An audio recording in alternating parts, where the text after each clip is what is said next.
Contoh yang paling dekat, kucing aja.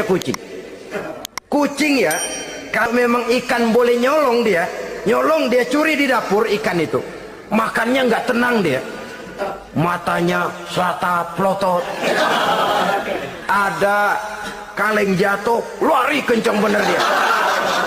Rupanya kucing sendiri tahu kalau yang dia makan itu barang curian. Tapi kalau ikan kita yang kasih tuh ikan, kucing geledek bunyi, anteng aja dia. Kenapa?